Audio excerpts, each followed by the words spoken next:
यात्रा पर रार, सत्ता संगठन में तकरार, कौन रोक रहा सीएम की रफ्तार? क्या अब दिल्ली से आएगा फाइनल फरमान? नमस्कार, मैं हूं हरीश दिवेकर और आप देख रहे हैं न्यूज स्ट्राइक। अपनी ही पार्टी, अपनी ही सरकार में शिवराज सिंह चौहान का वन मैन शो अब संकट में है। संगठन पूरी ताकत लगाकर सत्ता के मद में चूर अशोक की रफ्तार को रोकना चाहता है, बांधना चाहता है। दूसरी तरफ शिवराज सिंह चौहान है जो रुकने को तैयार नहीं है। ये सारा मामला जुड़ा है जन आशीर्वाद यात्रा से। सत्ता में आने के बाद से ये शिवराज सिंह चौहान के लिए सिर्फ यात्रा भर नहीं है, चुनावी युद्ध पर निकलने से पहले किया गया एक यज्ञ भी है। अब उनके अश्व विजय पताका लेकर चुनाव से तकरीबन 5 महीने पहले ही प्रदेश भर में निकल जाते हैं, मानो अश्वमेध के यज्ञ के अश्वों। पिछले चुनाव से पहले ये अश्व निकले, लेकिन आधे यज्ञ से ही लौटकर आना पड़ा। इसके बाद 2018 का चुनाव क्या नतीजे लेकर आया आप सब अच्छे से जानते हैं। इस बार इन अश्वों को रोकने का दुस्साहस कोई और नहीं, खुद शिवराज सिंह चौहान के साथी ही कर रहे हैं। बैठक पर बैठक, प्रेजेंटेशन पर बात नहीं बन सकी। अब खबर है कि शिवराज सिंह चौहान अपनी दरख्वास्त लेकर सीधे आला कमान के दरबार में जाने की तैयारी कर सकते हैं। हर विधानसभा चुनाव से पहले सीएम शिवराज सिंह चौहान की जन आशीर्वाद यात्रा आयोजित होती है और इस यात्रा के तहत कोशिश होती है कि सीएम हर जिले, हर सीट तक पहुंच सके। एक तरह से चुनाव से पहले प्रदेश में माहौल बनाने और नई ऊर्जा फूंकने का काम इस यात्रा के सहारे होता रहा है। यात्रा की तैयारी भी जोर शोर से होती है। सीएम के लिए हाईटेक रथ तैयार होते हैं। यात्रा में चलने वाले सीएम के खास सिपह सालार भी हाईटेक रथों पर ही सवार होते हैं, जिन्हें बाकायदा पूजा पाठ करके ही यात्रा पर रवाना किया जाता है। हर बार यात्रानुमा यज्ञ पर निकले ये रथ जीत का पैगाम लेकर ही लौटे हैं। मगर पिछले चुनाव से पहले साल 2018 में ये यात्रा पूरी नहीं हो सकी थी। उस साल बीजेपी के दिग्गज नेता अमित शाह ने यात्रा के रथों को हरी झंडी दिखाई। 2018 में यात्रा अधूरी रह गई और इस बार यात्रा के निकल पाने पर ही संशय है। यात्रा को लेकर एक नहीं, कई संशय है और कई मत, जो शिवराज की ख्वाहिश और संगठन के अड़ियल रवैये के चलते नए मतभेदों का कारण बन रहे हैं। क्या ये क्रेडिट की लड़ाई है या कांग्रेस का खौफ है? दरअसल हर बार यात्रा करके लौटे शिवराज सिंह चौहान जीत का सेहरा अपने सिर सजाते हैं। पिछली बार उनकी जन आशीर्वाद यात्रा के जवाब में कांग्रेस ने पोल खोल यात्रा चलाई। ये कांग्रेस की ऐसी ही किसी जवाबी यात्रा का खौफ होने की संभावना कम नजर आती है, क्योंकि अब तक कांग्रेस ने ऐसी कोई तैयारी नहीं की है। मसला पार्टी के भीतर ही सिमटा हुआ है। जहां इस यात्रा के लिए नया फार्मूला पार्टी ने सुझाया है, हर अंचल का छत्रप अपने अपने क्षेत्र में जन आशीर्वाद यात्रा निकालना चाहता है। इस प्रस्ताव के बाद शिवराज सिंह चौहान के वन मैन शो पर ब्रेक लगाने की तैयारी ज्यादा नजर आती है। हालांकि अब तक शिवराज सिंह चौहान को कोर कमेटी से ही यात्रा की मंजूरी नहीं मिली है। इसके फॉर्मेट को लेकर संशय बरकरार है। हर बार चुनावी साल में जुलाई के पहले पखवाड़े से सीएम की ये महत्वाकांक्षी यात्रा शुरू हो जाती है, लेकिन इस बार पार्टी का फॉर्मूला शिवराज सिंह चौहान के गले नहीं उतर रहा। नए फॉर्मूले में कहा गया है कि तोमर सिंधिया ग्वालियर चंबल में यात्रा निकाले, इसमें वहां के बाकी नेता शामिल हो।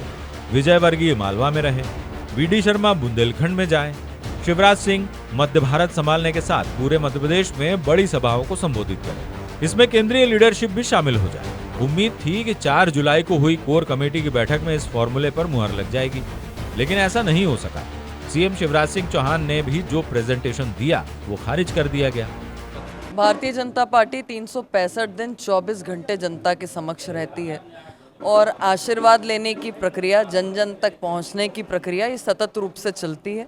पूर्व में भी आपने देखा कि घर घर दस्तक अभियान हो, बूथ विस्तारक का अभियान हो, पन्ना प्रमुख पन्ना समिति बनाने की बात हो या परिवार प्रमुख को जोड़ने की बात हो, ये सब जनता के समक्ष रहने के कार्यक्रम भारतीय जनता पार्टी के निरंतर चलते हैं।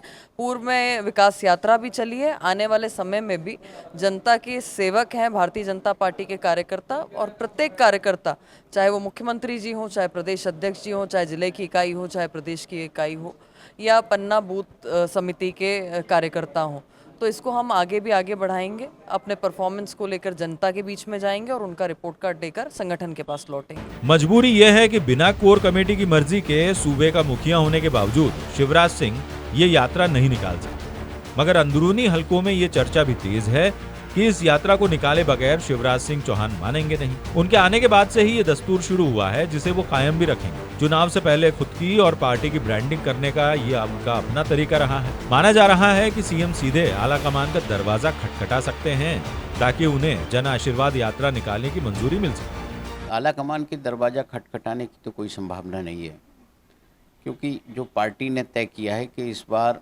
किसी चेहरे पर नहीं जाना है। जो राज्य में मुख्यमंत्री है वो अपना पार्टी के अनुसार काम करेंगे और चुनाव प्रधानमंत्री जी के चेहरे पर लड़ना है। तो जो है एक व्यक्ति, चाहे पार्टी अध्यक्ष हो या मुख्यमंत्री, या जन आशीर्वाद यात्रा में रहेगा तो शायद पार्टी को लगता होगा कि इससे लाउड मैसेज नहीं जाएगा, कार्यकर्ताओं के बीच में या जनता के बीच में जो संदेश जाना चाहिए वो नहीं जाएगा। जो जहां प्रभावशाली है उसके हिसाब से वहां उसको रीजन वाइज जन आशीर्वाद यात्रा को लीड करने की जिम्मेदारी सौंपी जा सकती है। और ये मंथन लगातार पार्टी में चल रहा है, लेकिन अभी तक निर्णय नहीं हो पाया है क्या रीजन वाइज निकाली जाए या फिर मुख्यमंत्री अकेले निकालें। वो तो कभी नहीं चाहेंगे मुख्यमंत्री की रीजन वाइज कोई यात्रा निकाले। कांग्रेस की नजरों में बीजेपी में पसरा ये असमंजस हार का डर तो है ही, साथ ही तेज हो रही गुटबाजी का नमूना। कांग्रेस ये भी दावा कर रही है कि गुटबाजी नहीं होती तो सीएम का फेस आगे रखने में क्या दिक्कत थी। अब हर दिग्गज नेता चाहता है कि शिवराज का वन मैन शो खत्म हो और सबकी मेहनत को पहचान मिले, इसीलिए अंचलों में बीजेपी बंटती जा रही है। अभी 2 माह पहले भारतीय जनता पार्टी ने निकाली विकास यात्रा। जो दुर्गति विधायक और सांसदों की हुई, मंत्रियों की हुई उस यात्रा में, उसका एहसास अभी तक ये लोग कर रहे हैं। अब 18 सालों के मुख्यमंत्री जो रह चुके हैं उन्हें जन आशीर्वाद यात्रा निकालनी पड़ रही है। तो आपकी लोकप्रियता का ग्राफ कितना धीमा रहा, जो आपको अब जन आशीर्वाद लेने के लिए फिर जाना पड़ रहा है। तो अब यात्राओं से कुछ नहीं होना, अब निकलने वाली है इनकी राजनीतिक शव यात्रा। हमें भी ये जानकारी मिली है कि भारतीय जनता पार्टी के कोर ग्रुप ने मुख्यमंत्री जी के इस प्रस्ताव को ठुकरा दिया है, यह कहते हुए कि आप हमारे मुख्यमंत्री जी के चेहरे नहीं हैं। कोर कमेटी की बैठक से एक बार फिर खाली हाथ लौटे सीएम का अगला कदम क्या होगा, वही तय करेगा जन आशीर्वाद यात्रा का भविष्य क्या होने वाला है। इसी से जुड़ा हमारा आज का सवाल है कि क्या शिवराज की जन आशीर्वाद यात्रा पर हावी हो रही है बीजेपी की गुटबाजी? आपके पास 3 ऑप्शन है, हाँ, नहीं, पता नहीं। आप हमारे सोशल मीडिया अकाउंट यानी फेसबुक, यूट्यूब, इंस्टाग्राम और ट्विटर पर इसका जवाब दे सकते हैं। पिछली बार हमने आपसे पूछा था, बेटे या बेटी को टिकट न मिलने से बीजेपी में क्या और बढ़ेगा असंतोष? इस सवाल के जवाब में 70% ने कहा हाँ, 18% ने कहा नहीं और 12% बोले पता नहीं। अतः श्री जन आशीर्वाद यात्रा, यह कहने का वक्त अभी आया नहीं है। बैठक के चक्रव्यूह में अभी शिवराज सिंह उलझे जरूर है, लेकिन निकलने का मार्ग ढूंढ ही लेंगे। उसके बाद ही इस सस्पेंस से पर्दा उठेगा, जन आशीर्वाद यात्रा होगी या नहीं होगी। तो क्या सीएम शिवराज सिंह उसका फेस होंगे? अगर नहीं तो कौन कौन से चेहरे इस यात्रा के बहाने प्रदेश भर में चमकेंगे? इन सवालों के जवाब कुछ ही दिन में मिल सकते हैं, लेकिन इस पूरे घटनाक्रम से साफ नजर आने लगा कि अब शिवराज सिंह चौहान के फेस को पीछे करने की कवायद तेज हो चुकी है। आला कमान का रुख इस रथ की राह तय करेगा। नमस्कार।